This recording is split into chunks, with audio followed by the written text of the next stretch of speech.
think it smells like popcorn rice after discussion. Want to know some more fun facts?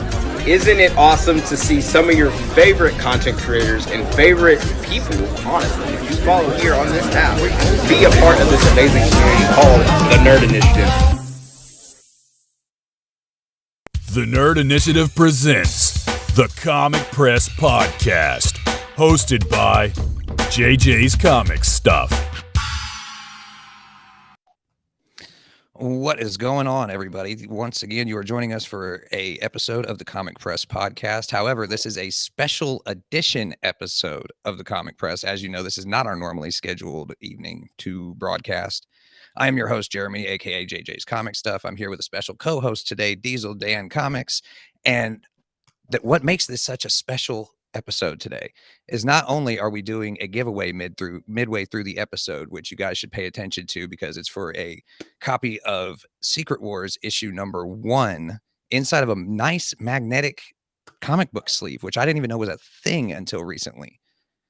But the big focus of the episode today is the guys Tom and Ryan from ComicTom101 YouTube channel.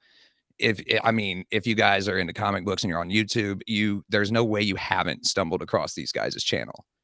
And they've got a brand new indie series that they are getting ready to put out with Whatnot Publishing, and that's what we're here to talk about. What's going on, guys? Yo, it's good to see you, JJ, Dan. Wasn't expecting Dan to be here. It's so good to see you, my brother. Thanks for being here. Thanks for having us. Yeah, not a problem. I mean, Dan had, a big part of setting this whole thing up. So I wanted to make sure to include him, have him on with us and co-host this thing with me. Well, we love it because any fan of more Michael of a Turner fly on the wall situation because I don't really I don't go live a whole lot. It's different for me. Well, we're excited. Any fan of Michael Turner and Witchblade is a friend of me. That's why I knew I'd be friends with Dan as soon as I met him. So, hey, there it is, man. So before we get into the nitty gritty and the details of everything, I want to get an introduction to you guys. If people out there haven't heard of you before, who is Comic Tom? Who is FireGuyRyan? How did you guys get into being overall nerds, comic book enthusiasts, the whole shebang? Who is Comic Tom? I am a person. And we make a lot of comic book themed content over on YouTube. But I've been in like a part of the comic book industry since I was a kid. My dad got me into it. I grew up in New York. There was about a 3-year period where we literally lived in the back of a comic book store. There was an apartment that was connected in the back. And I grew up being able to play Magic, D&D, read any comics I want from the age of 7 till 10 years old.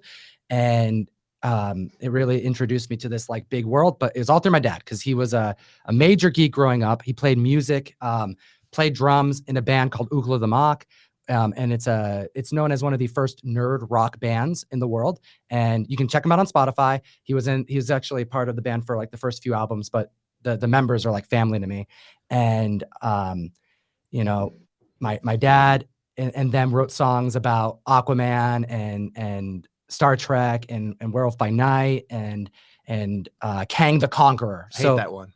You don't like the Kang one? I hear you drove it one day when we went to a Comic-Con once, and it was stuck in my head all weekend. I was miserable, but that's how songs work. Yeah, it's the song is literally about how everybody has been Kang the Conqueror, and it goes through all of these different people. So it's you're timely. Well, he's Kang, and it goes through all of them. So I knew this stuff when I was a kid, and I learned what adamantium was when I was 10 years old, and I understood it, and that just clearly influenced me long term, and it's what I made most of my adult life about, whether it was working to be able to buy comics and statues, or starting the channel so I can talk to my friends about comic books. And that's actually what bonded Ryan and I. We met in the corporate world in banking. I was his boss. I hired him. The main reason why I was so excited about Ryan, besides your great personality, and I knew you'd be great with the customers at the branch, you shared with me that you like comic books. Sure, but that was probably 5 years after I discovered comic books in college. I was much later to the game than you and to a lot of our fellow comic nerds in this community, so I have a little bit of a different story to it. But sure, yeah, that's how we met. That's how this partnership began. How did you get into comics though? Like you said, you just picked it up. What was that first thing? Roommate in college. He had a shelf full of all the greatest hits, all the Alan Moore stuff, Batman Year One, Arkham Asylum, Dark Knight Returns. The important stuff. He's actually how I got into Green Lantern too. So that guy, I owe a lot to that roommate of mine. So we bonded as friends. I worked at a really stressful job for years. So because I was the boss, I was able to get away with shipping comics to my branch and statues, and I would routinely invite Ryan to come have very important sales meetings in which I would go through collections I purchased from eBay to show him the new statue I got, etc. That is awesome. I probably wasn't the best employee either. But no, we've been friends ever since. I also met Heron Heavens the same way, who's on, he does Whatnot with me and runs things with me over here. So those friendships lasted for a long time. And there was a point where I decided I wanted to try to give comic book dealing a shot and making content, things that I thought about for a long time. And I made one video. It was really tough. And it was so tough that I realized I need help, and especially with making sure that the scripts were right. Because at the time I was writing out the script and reading it on a teleprompter, which I don't do anymore. I did it for 2 videos. Those 2 videos. I did not like doing that. Yeah, we tried. We tried doing it. And those 2 videos, I reached out to Ryan right during that time. And I said, yo, do you remember, like, what did it sound like? I was working overnight at the hotel and you knew I had a lot of time. I was just standing around at a computer doing not a whole lot of anything. And I could help edit this script you wrote for, I think it was a Hellboy video. Yeah. And I went through and I'd like fix some spelling and some periods and punctuation marks. I'm not really sure what I'm doing here, but here you go. This has no more typos in it for this teleprompter thing you're just going to read on camera. I didn't think I was doing a whole lot, but you roped me in. I remember being in the car asking you after you had done that, and I was really pleased because you did more than fixing grammar. I mean, you're like, yeah, maybe you say this other word. I can say a different word here. And I thought, I'll just be in the video. Like, we have an idea. So he came over, and the first video idea we had, I'm like, yo, I have this comic book. There's this comic book that Subway produced, and it stars Jared Fogle.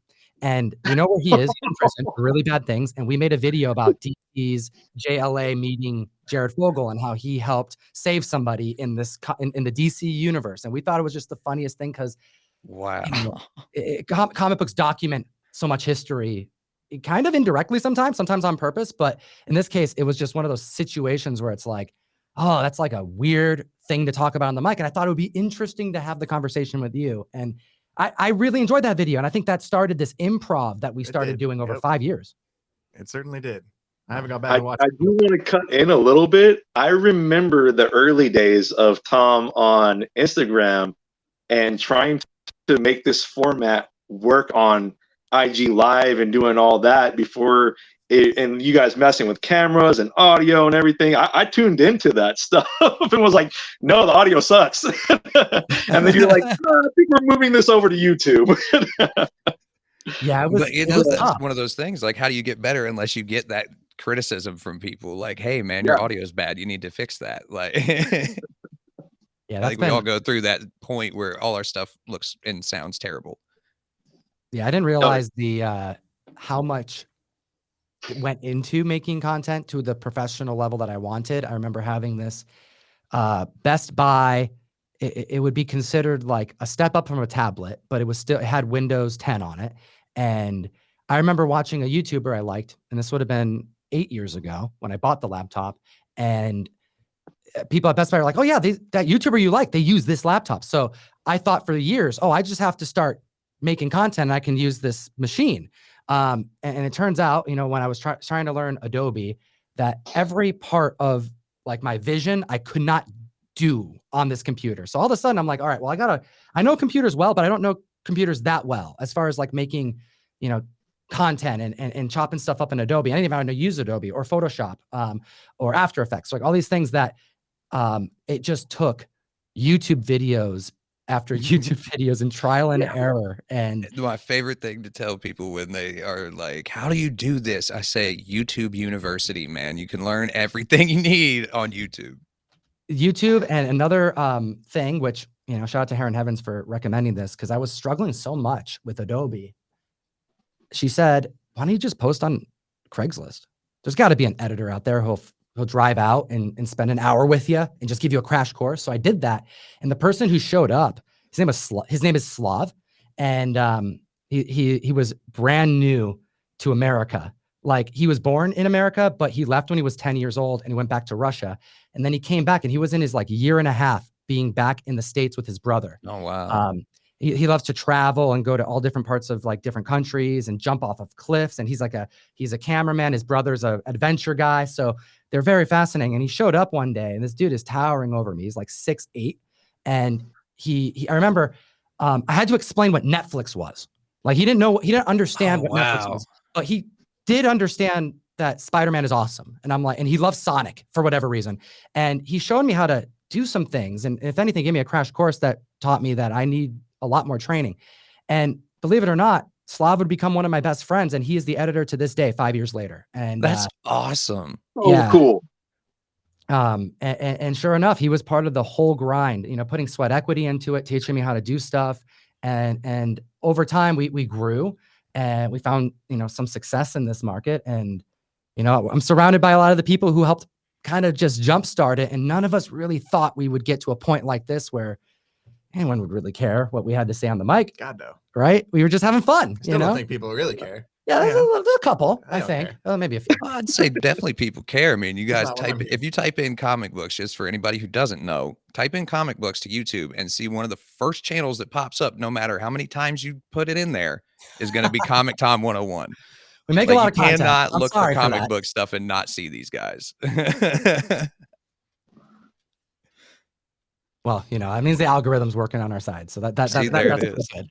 The bribes we did are working very That's well. right. Yeah. All of our YouTube insiders helping us out on our tiny little channel.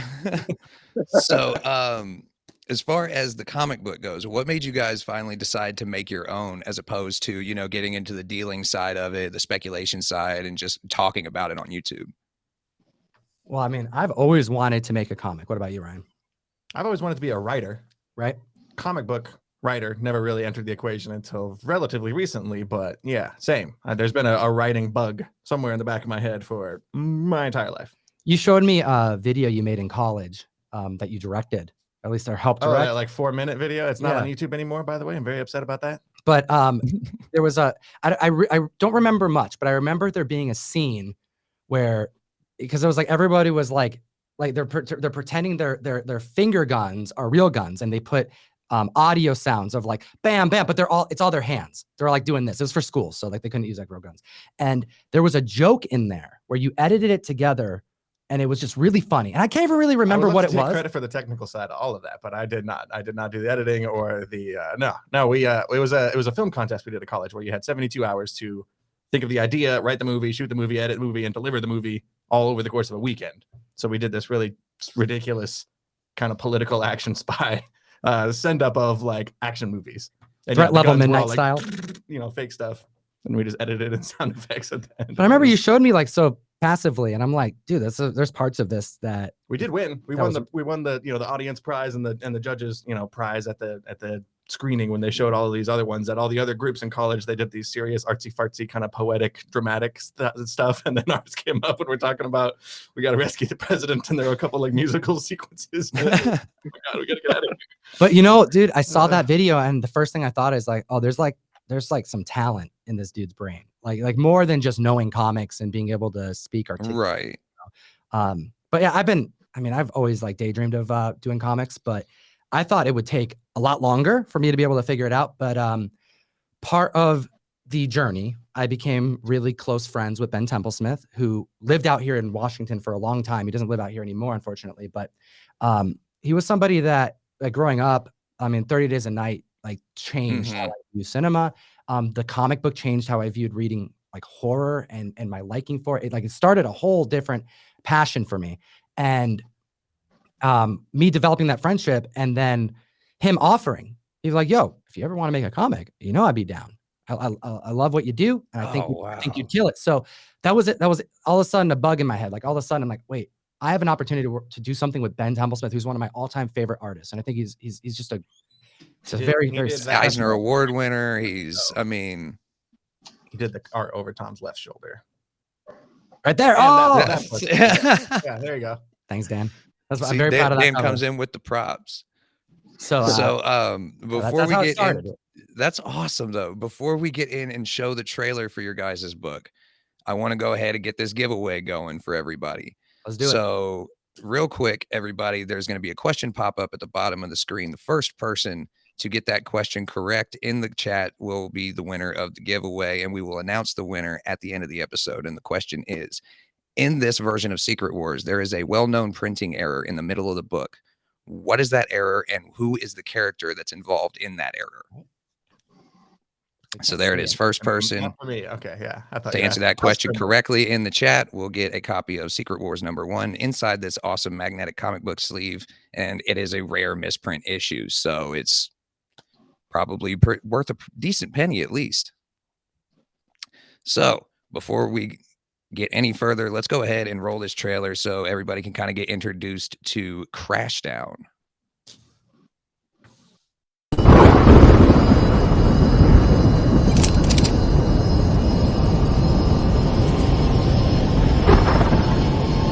Looks like we're coming on a pretty bad storm here, everyone. So if you need to, make sure you visit the bathroom now. There's a bathroom on this thing? I've just been going in my suit. This mist is terrible. I can't see anything. Stay focused. You trained for this. Do you see that? I see clouds, I see lightning, I think I see water. Collect yourself. Look at the radar. Land. We just course 9 degrees starboard and decrease thrust. One thing at a time. Shit, you're right. How do you stay so calm? This is the easy part. We're making history here. No matter what happens, we'll go down.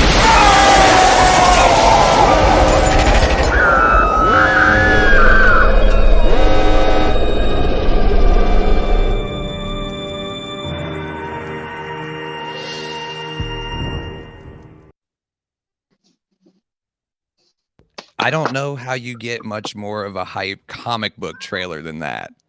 I Right? mean, that's pretty awesome. We got to figure it out. I really want another trailer.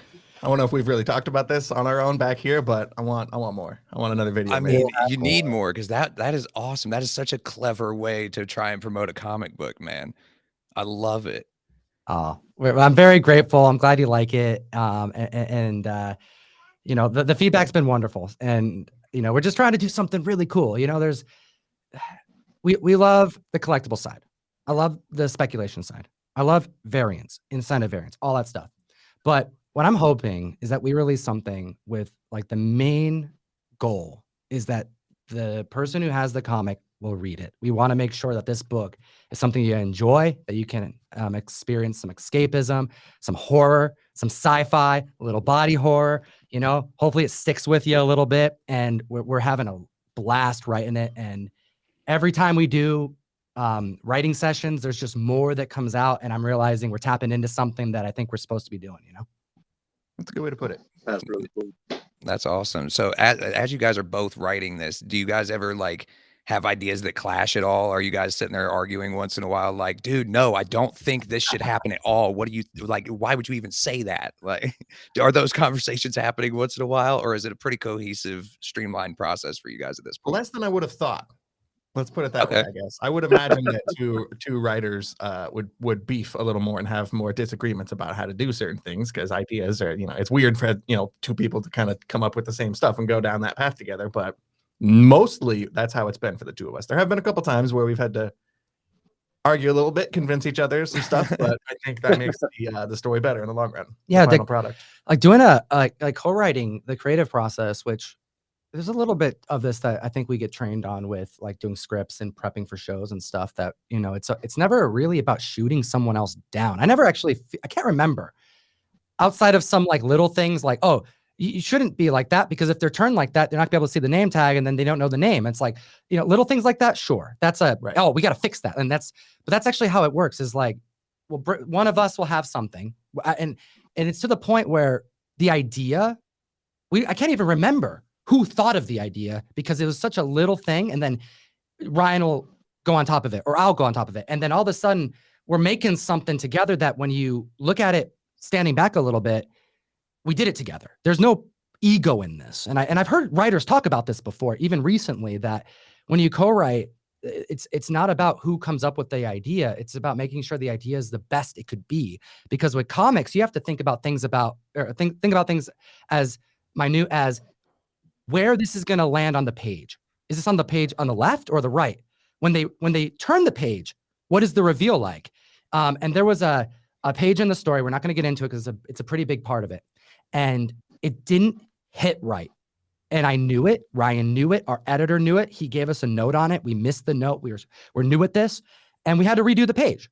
And it's like, yeah, that could have been frustrating because we had to do more things and pay more money and spend more time. And Ben had to draw more things. But at the end of it all, it's like, it's not necessarily an agreement. It's more like it's a collaborative effort to make it the best it could be. And when you know it could be better, and this is your thing that you're putting all this time into, you're grateful that those tweaks are happening. I mean, do you remember there was a time at the beginning of this when we were like, all right, let's you write the first 3 pages or something, and I'll write the next 3 pages, and we thought we would be able to kind of come together and bring what we came up with separately and make it work that way. Impossible. It's a group project. Yeah, I gotta come over. We gotta order some food. We gotta hunker down and just trudge through it. And sometimes we only get a scene done. Sometimes the other day we get 4 or 5 or 6 pages done. It works out pretty well. Yeah. Are there any maybe small nuances or anything like that of creating a book, or things about creating your guys' book that you didn't really think about? Maybe word bubble placement, or credits, or just ad. I don't know if you guys are having ads in it, but any of that kind of stuff that you guys didn't have knowledge on or were surprised by. The thing that comes to mind for me is how much of it is a step-by-step process. We sit down, we come up with, all right, this is the general outline for issue 1. And then we go through and we write out the script and get the dialogue laid out and figure out how that works. And then we got to go through and make a pass and figure out, all right, that's panel 1. This stuff happens in panel 2. How many panels is this? Does this work? Are we totally screwed? Did we write too much? Yeah. There's a lot of repeat kind of stuff. You got to go through all this stuff multiple times and make sure that it all works. And then, that's when the magic of having an editor comes in. It's really nice to be able to send this off to somebody who had no say in the actual creation of it and be like, nah, you guys should try this. You should fix this part. And since Michael Calero is also a writer and artist himself, he brings a lot of really good input on both ends. Yeah, he's the creator of Quested, but he's also I believe co-owner of Whatnot Publishing, Massive Publishing. He also is the artist on Alpha Betas. He is an incredibly talented individual. And when I found out that he would be willing to do the editorial, I knew we had someone good on the book. I didn't realize that we were as lucky as we clearly are to have him part of this, because he's someone who's an artist himself. And there are parts of this where he said, well, what if we did it in this way? 1 second. And he'll whip up a sketch and visually, introduce an idea. And then Ryan and I look at each other and go, we could have never in a million years figured that out, because we're not artists and we've never done this before. All we have are years of reading comics. But the thing is when you read comics, you're not necessarily reading them to figure out what would work for you in your comic if you write it one day. It's more about just enjoying the comics. So I'm actually having to refresh myself, reread Watchmen, reread parts of books, reread so many Ben Templesmith books to now look at comics in a different way, which is really fun to do, by the way, because once you go to that, now I'm rereading stuff and I'm experiencing it differently, Find little tips and tricks other people do, how do you make someone feel like they need to turn the page? What sort of juicy tidbits can you put on the end of a page to go, oh, I got to turn the next page. And there you go. Before you know it, you read the whole book. It's like you're putting a puzzle together a little bit, Yeah, that's really cool. So, I mean, the answer is yes. One of the first rounds of rough drafts, our editor's like, yo, I know it's a weird thing, but you never say the characters' names in the beginning. So it gets confusing when you do start introducing other people. And I'm like, it's as simple as one of our characters' name is Steve. It's like, hey, Steve, good morning, instead of good morning. It's that one little thing. You don't think too much about it, but then you add character after character after character, and you only have 22 pages because we're trying to keep it real tight, You notice when you read other comics that at the first page or so of every comic, it's like, Gambit, hand me that staff. Thank you, Storm. Let's ride. Cyclops. To the point where it almost makes you feel like they're talking down to you how much they tell you characters' names in the beginning of some of them. But it makes sense when you start thinking about it. Like if you've got all these extra characters you're adding in later on, it makes sense if your main characters are introduced multiple times first. Like, well, both of us are big fans of comic tropes, which a YouTube channel I really recommend. And his whole channel is about tropes and comics, and I think it's hilarious. But also, I think it's put us in a position to triple question everything we do, because I don't want that to happen in this book. I don't want there to be these moments where it's like forced, but you have to force some things. So it's a delicate balance so that it flows right. And then on top of that, it's horror. You have to build suspense, tension, shocking reveals, and deciding, is the reveal half a page or a full page? Things like that, where you kind of have to remove yourself from the actual narrative that you're trying to tell sometimes and think about the reader. And when you're actually looking at a blank page on a Word doc, on a Google Doc, that's when things get real with it. You're like, wait, let's move this panel, let's switch it around. How does it read this way? And sometimes you have to just trust our editor, and we put a lot of trust in Ben because he's way better at this than we are. And I'm excited. We're working on issue 2 right now, and there is there's a nightmare sequence that happens in issue 2, and we're basically just saying, here you go, Ben. Like, make it scary. That's awesome. Like a 1 or 2 page nightmare sequence. Thank you for everything you do for us. Make this scary, please. But like with very specific direction too. Yeah. Like, hey, we're thinking that, because Ben, he just can't do random. She's not going to be given a speech, at a spelling bee or something. It's got to be like an actual, relevant nightmare. So yeah, there are guidelines, but it's like storyboarding. So now we're not just writing a narrative that you need to be able to read and follow and have it make sense and be scary at the, if it works. But now it's like, we're having to tell narratives through art, and we're not artists. And every time Ben does something, we're like, oh, wow, we shouldn't have spent that much time trying to figure out how it's going to look on the page. That's actually probably been one of the most enlightening parts of it, is that we can trust in Ben to take the dialogue and do the perspective from an angle so that it works. And that timing, you get lost in it. I bought these books that like have blank squares in them, so you can kind of map out panels, like like a lot of people have to do when they're mapping out their comic books. A lot of people just pay artists and say, hey, this is what I need, draw it just like this. Like, fortunately for Ben, or for us having Ben, we're able to kind of go back and forth and test things out and save some of that time, because we're new at this and we're not artists, and he's a living legend. Like, we shouldn't be the one telling him what to do. Feels very weird. It feels weird, but Who the hell are we? But it's working to our advantage, I think, because the book is coming out way better than I could have hoped, I think. Yeah, I know writing issue 2, at least, we're kind of stepping back and going like, we don't have to stress so much. This is an artist thing. Let's write this dialogue. Let's get the things we need to on the page, and trust our team to kind of take the rest. And issue 1, we didn't really know that much at that point. Yeah. But once we started getting final art back from Ben, it's like, oh, okay, yeah, no, we don't have to worry so much. We got a good crew with us. Yeah. I was saying, speaking of artwork, sorry, go ahead, Dan. Well, I was just going to say, just a quick comment.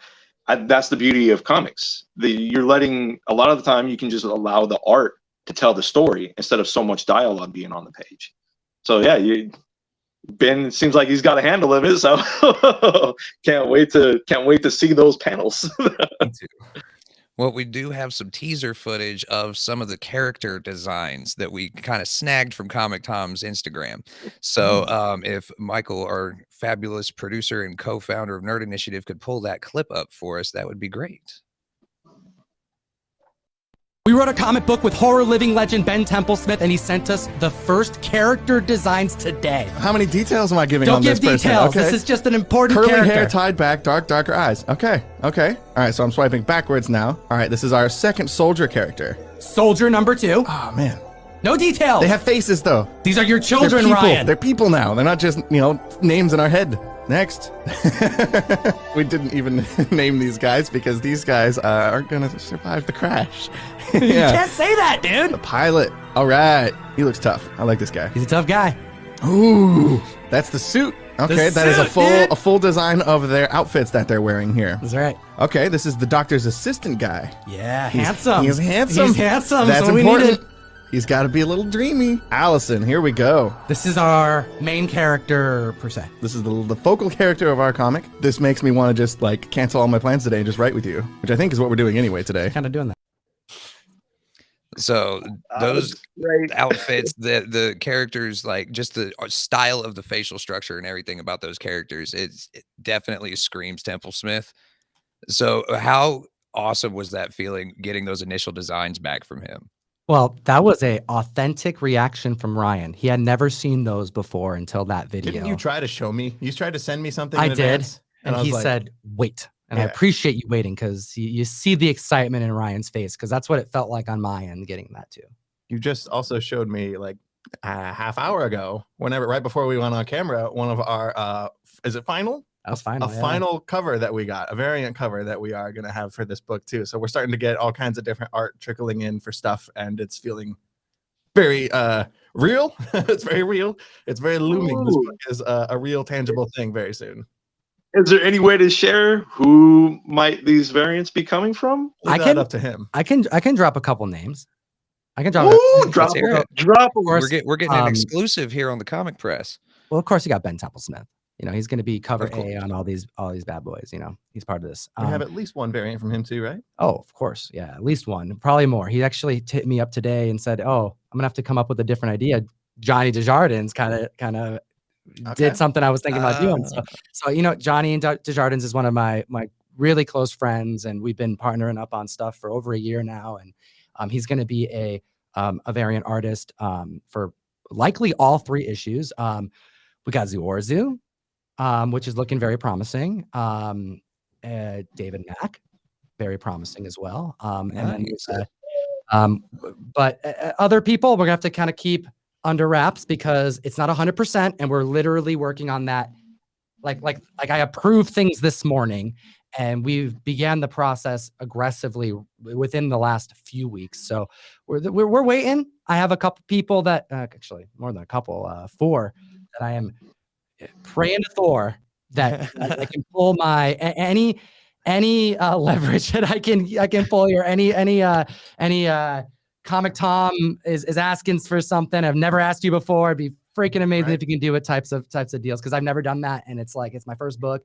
So our first book. I've reached out to a couple people too, so we'll see how that goes. But yeah, it's a crazy humbling experience, especially when we've seen some of the thumbnail sketches come in from these artists, and it's like, I guess that's part of the process. They got to make sure that we like what they're doing for the variant. So we've given the thumbs up, I think, for all of the sketches we've gotten back. So we should get something a little more solid here pretty soon. Michael Calera, he's the editor, but he's also an amazing artist, and fortunately, he's down to do a cover as well, which I thought it's really dope that half of the kind of creative team of this comic. Cover now. Yeah, just you and me, man. We just doing that. Can you imagine? I can't draw. No, that's awesome though. So, okay, my next question is Whatnot Publishing. I know you guys have had a relationship with Whatnot for a very long time, pretty much since they started out. What made you decide to go with their publishing label rather than like one of the bigger indie labels that are out right now, like Scout Comics or an Image or a Dark Horse or something like that? It was probably, really, this was actually planned to go through a different publisher.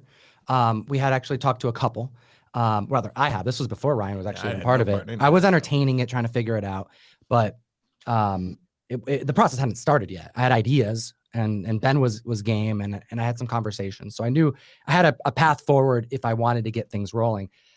We went to Denver, and we flew down to cover the launch of Whatnot Publishing. We were invited down to interview everybody that was there, the creative team.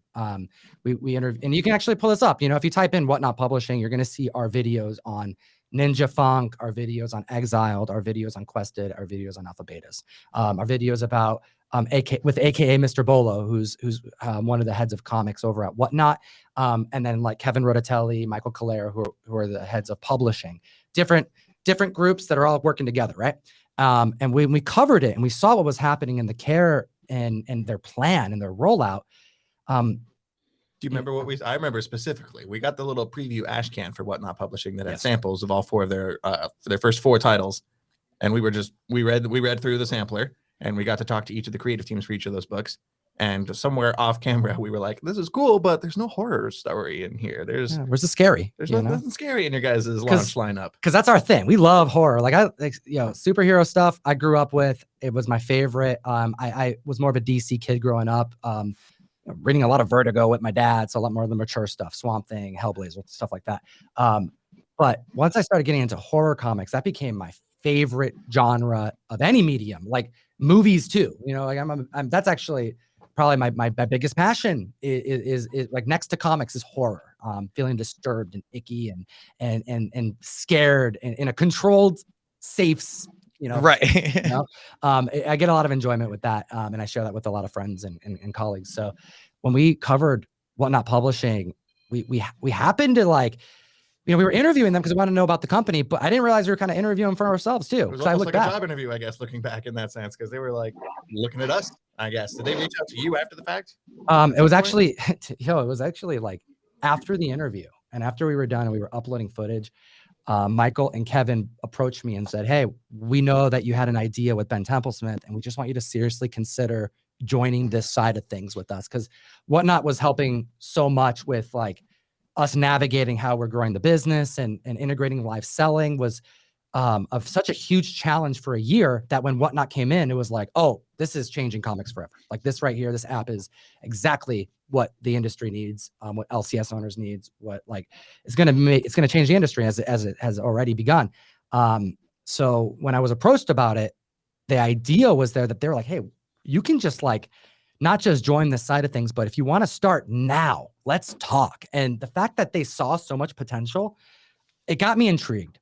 But the thing that pushed me over the edge is that I was at a bar after con, as people do, and I'm sitting there with Tyler Kirkham next to me, just riffing about comics because he's so damn cool. And I'm looking over my shoulder here, and I see Ben there, and I see Michael Calero and Kevin Rotatelli all sitting at the same table. And Michael is talking to Ben about his art and about stories back when he was doing the convention grind and how difficult it was and the things that he would do. And he's talking about Ben about how Ben gave him some advice and he took that advice and that's what built so much. And he was attributing so much of his success to a creator he respected. And when I saw that respect with Ben, I saw like low key, the same feeling that I have about Ben's art and how amazing of a creator he is. And I said, oh, if that's a person that could be working with us, like that's what we need. We need someone who looks at Ben the way that we do, because the best thing we can do with this comic book outside of write a narrative that's cohesive and that makes sense and that's good is that we respect Ben's art and also flex Ben's art and just have him go nuts because he's such a talented mofo. Oh, 100%. I'm such a big baby that if I want to say that if this was my project, and I want to ask you guys this, if it was me in this situation, I'd be crying my eyes out every day with just like so much joy. So have you guys had that overwhelming feeling at all, or you just guys been locked in on making a comic that until you have the finished product or anything? I don't know. I know I'd be like every day, oh my God, thank you so much. Well, I'm very humble. I'm very grateful. For me, it still doesn't feel real. It still feels like this is some weird kind of extended dream I'm having in bursts. But like in that video, for example, the short that we showed earlier, when we got the first look at the characters, and that was the first time we got any sort of art back from Ben Templesmith, and I was like, oh, these were just names on a paper until right now. Now there's faces behind them, and then we got the I don't want to say final art, but we're getting art in for the first issue, and it's like we're reading the book we wrote, and it's like, oh, this is weird. This is no longer just a script and a document, it's now a final comic. And I still don't think it's going to feel real until I get like my own, pre-ordered copy from my LCS on my own pull list. So, and even then it probably still will just feel like a book I'm reading. Yeah. I'm having a very imposter syndrome kind of out of body experience. Same. And I've also been told that that's very common with this process. Imposter syndrome has been brought up on multiple conversations because I want this to go well. I want to make it something that the fans of our show and our supporters who made everything possible for us are like, that they enjoy, that they like sincerely like it and want to keep reading And I think that pressure and how much work it is, it makes those moments not happen as much where you're just like on cloud 9 as much as you would think you would be. But there are moments like what you saw in the video, or even today when we're getting final art back and we're going, we can take a breather right now and just go, we're doing this. Like the first thing I did when I saw Ryan today is I said, yo, are you ready? I didn't want to send this to you because you were driving. I didn't want you to crash your freaking car. And I just handed him my phone and I put my arm around, like, dude, we did this. And it's like, there's those moments, those are so real. And that's what you're describing. It's like, but it comes in micro doses over time. And it's so, like, I knew this would be hard, but I didn't know how hard until we were doing it. And now I realize, like, it's so labor intensive, and all the respect I have for creators, which was very, very high, it just went like whoop, because it's really difficult to do this, but damn, is it fun. There's also this feeling like we finished our script, we sent it off to the editor, to Michael, and we didn't get an email back that was like, yo, we got to talk. You guys this isn't good. You guys need to really fix this. You know, we got a response back that was basically like, yeah, this is good. Send it to Ben. Let's start drawing. We're like, are you sure? Like, this is our first time. We're not really super confident, I guess. We feel good about the story we're writing, but like we figured like, oh, of course, we're probably making so many mistakes. We don't know what the hell we're doing. But there's just this vibe of the people on our team are on board with the ideas that we're having, and we're not really getting any pushback in that sense. So I feel like it's a good sign in terms of like the interest level of the story that we're crafting in our head, and how messed up it's going to be over the course of the 3 issues. It's pretty messed up, dude. I've had some people read a little bit of it just to kind of gauge their response, and some people who don't dig horror, and their reactions were exactly what I wanted. I'll tell you that. Disturbed, grotesque reactions on their faces. It's dark. That's some dark stuff. Yeah. Yeah. It's gonna be. I'm excited for people to see it, because like we're, you know, it's such a strange thing to be able to riff about something that isn't comic books. Like, it's a comic, but like most of the time when we hit the mic, we're talking about other people's comics, other people's stories, movies, television shows, all this kind of stuff. But when we're making a horror comic, it's all about like, how do you make this scene elevated? How do you raise tension and suspense? And it's a different way to think. And it's not something that I do every day. And it's definitely taxing. Like, we'll go and record for the show. We'll do things like we normally do. We'll do a sale, and we'll get the mail call ready, and we'll prep stuff, and we'll get in comics graded. We're doing this like the normal stuff that people see what we do on Instagram. And then we go, all right, we need to park 4 hours today. And let's just grind out some pages. Let's figure this out. You know, we have some challenges we got to overcome. And it feels like you're turning your brain off. And like you ever like definitely not off. It's shifting gears for sure. A part of your brain is what I mean, though. Yeah. Like when I took a art class in college once, like very briefly, and the book I had to read was like learning how to draw with the right side of your brain, because one of the ways that you can learn how to draw quickest and perfect the medium, you know, on a professional level, is by not trying to just like copy something that you're looking at. It's better to copy the shapes, the lines, flip it upside down and draw it. And that's actually what the first 6 weeks were. It was like, hey, draw this plant, but take the picture, flip it upside down, and draw it in that way. And you have to remove the plant part of it, which is your left side of your brain, which is telling you that's a plant. So the leaf should look like a plant. But in reality, you have to flip that around and go, no, the leaf doesn't look like a plant. It looks like a bunch of dagger edges, and it looks like a triangle here. You think about it differently. And that's kind of what it feels like when you're writing you're versus what we do on YouTube, and scripting and planning and performing. It's all right, we got to be creative now. And by the end of the 4 hours, I'm surprised how far we get every time, even if it's slow moving. It's like, oh, but this is going to, hey, we did this one panel, but this just made 3 pages 10 times easier. So it feels like you did one small step, but really sometimes all of a sudden you do 5 steps forward. And by the end of the 4 hours, my head hurts. I have like a raging, like, we're done. Like, but we have to we look at each other, we go, I think we're done, yo, because you're getting into, how would this person say something? Well, let's see what they said before. What is the inflection? What is their reason for you start saying to overanalyze everything? And then you run the risk of doing damage. Yeah. You know, like we're not really fresh right now. You know, we've been writing for a while, so let's stop. I'll go home and sleep, and we'll crack this open again some other time. And here we are. That's awesome. So are you guys, like, you said this is going to be like a 3-part series, you know, after this is finished up, are you guys doing a Crashdown 2? Are you going to venture off, try a different genre? What are your plans for after this initial first run is over with? We've talked so many times about like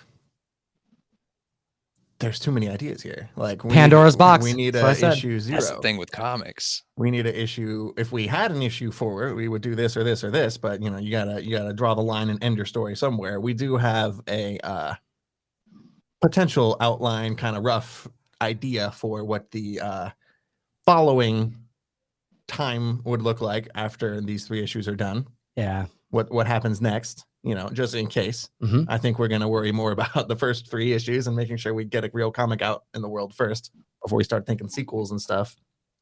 But I remember when we were tossing around, like at the very beginning, trying to figure out what kind of story we were doing, we settled on horror, like immediately, no questions, no discussion, horror, but we need to do a horror story. And then it took a little longer than that, but sci-fi horror was what came up out of that. And, you know, we tossed around some other kind of horror ideas that we might want to work on, some other genres, sub-genres to play in, but those are all way, way, way down the road, I think. Maybe not as long though as we think. You know, like that's the one thing I've realized is like I didn't think we'd be this close to having a comic book this soon. So sure. I'm not putting it you know, like now it's actually really hard to not think about other things, you know, whether it's the comic that we're currently writing and wanting to do maybe a prequel or a one-shot idea and or what happens later.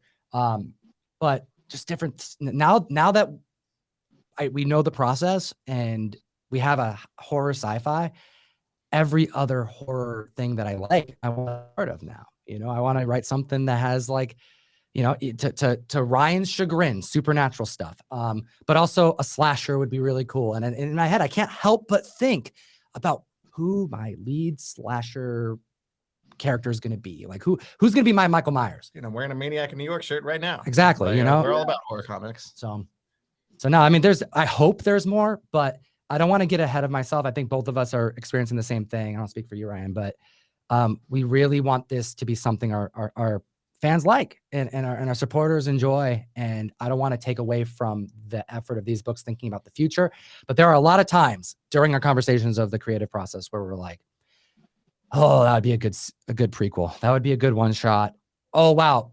Even part of this book, even we had ideas on a page and it's like, hey, we have this idea for a story, but we also have this idea for a story and we have this idea for a story. And then all of a sudden they all combined into one. And now 3 different stories we thought we could do, it's Crashdown.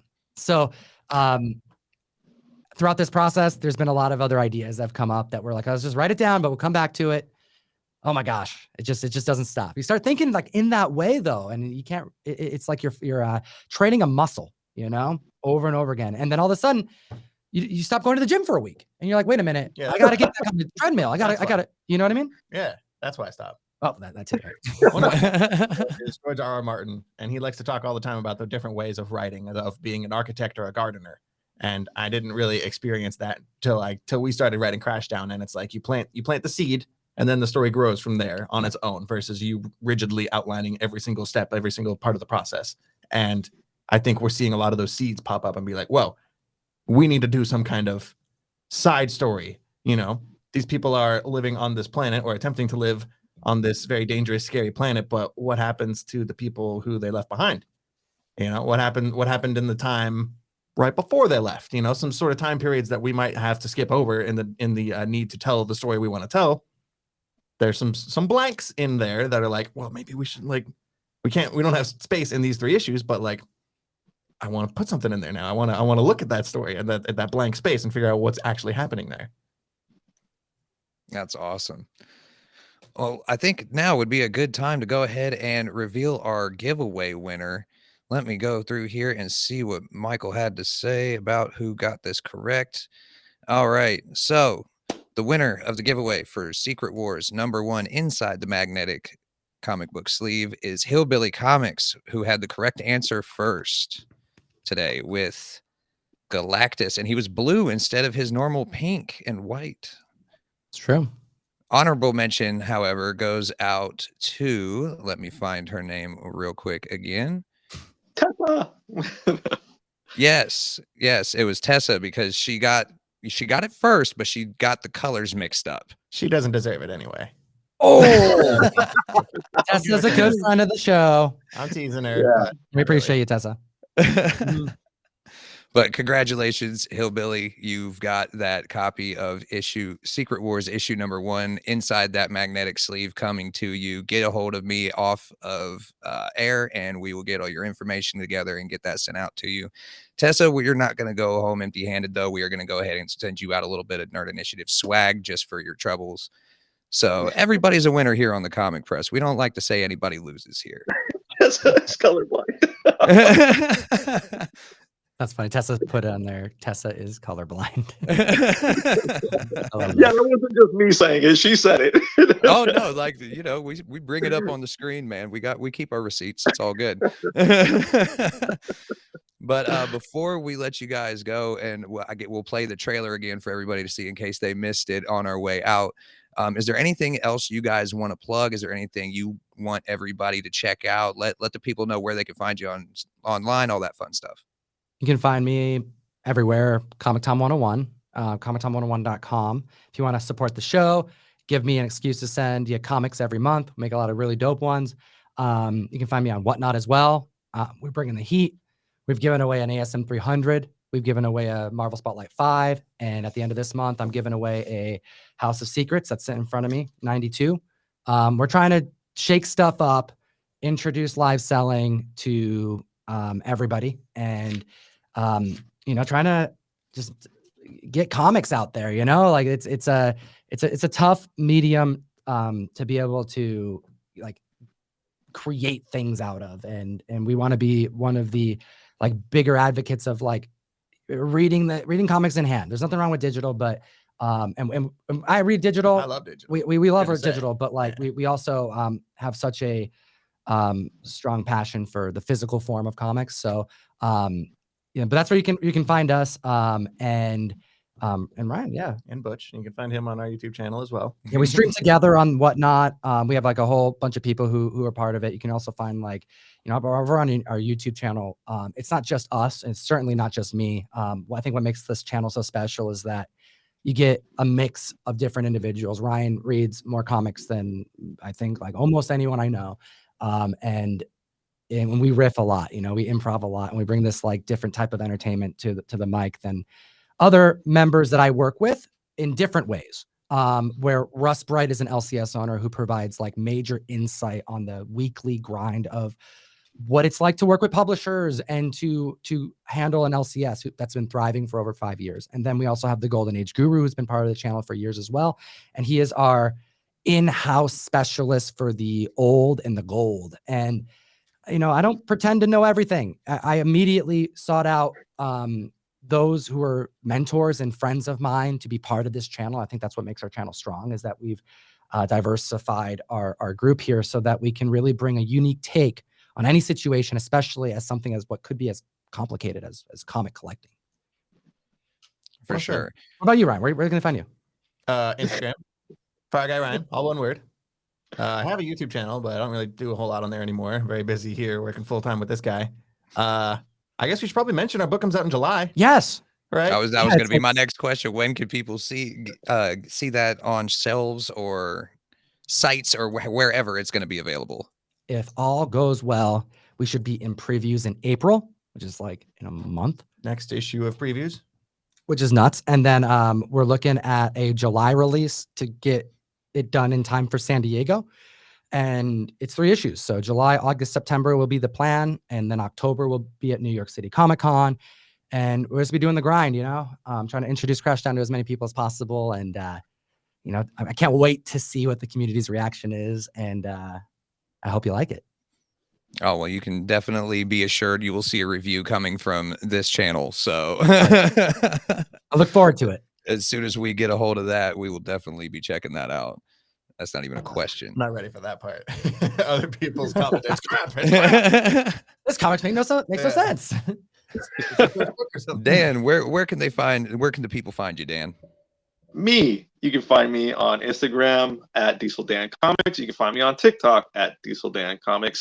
If you don't know who I am, I make silly videos and put them on the internet. And it's all about comic books. I do all the comic book content that I possibly can.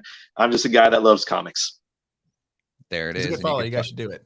Yeah, good follow. I get my Top Cow and my updates on a lot of indie comics from Dan over here, and he's killing the game. Yeah, if you want to know There about you crappy go, 90s and books, then Dan's your guy. No, actually, hey Dan, I want to tell you. I saw you posted a very underrated cover the other day. It's the Negative Space. It's Patrick Gleason, I believe, Witchblade cover.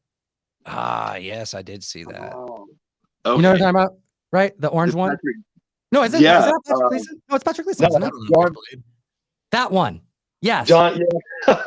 So, Three first names: John, Tyler, Christopher. Oh my gosh! I see Patrick Gleason. I mixed it up. John Tyler Christopher. Yeah, I was a little bit confused. I'm like, It Patrick didn't Gleason. sound right as I said it, but I wanted to. I was actually. I thought of you when I was on top of the pile of comics that we just bought. We bought a giant collection of books, and I opened a box and we found 15 copies of that book, and I thought of you when I opened that up. So when I saw you posted that after, you know how long I've been looking for that book out in the wild? And of course, ComicTom finds a whole box of them. That was good. We got real lucky on that one, but it's a very underrated cover. Good taste, my friend. And then you guys can find me at JJ's_comic_stuff everywhere on social media, TikTok, Twitter, Instagram, the whole 9 yards. Yeah, real quick, we're going to show you guys that trailer again before we sign off. Well, we'll actually sign off to the trailer. And once again, congratulations, Hillbilly Comics, for that grand prize winner. Tessa will be sending you out some Nerd Initiative merch. Get a hold of somebody, either myself, Dan, or anybody at Nerd Initiative about getting your stuff, and we'll get it out to you. This is the Crossover Comics Podcast. Thank you very much, guys, for being guests today for this special edition episode. And let's roll that trailer one last time. Thank you so much, everybody.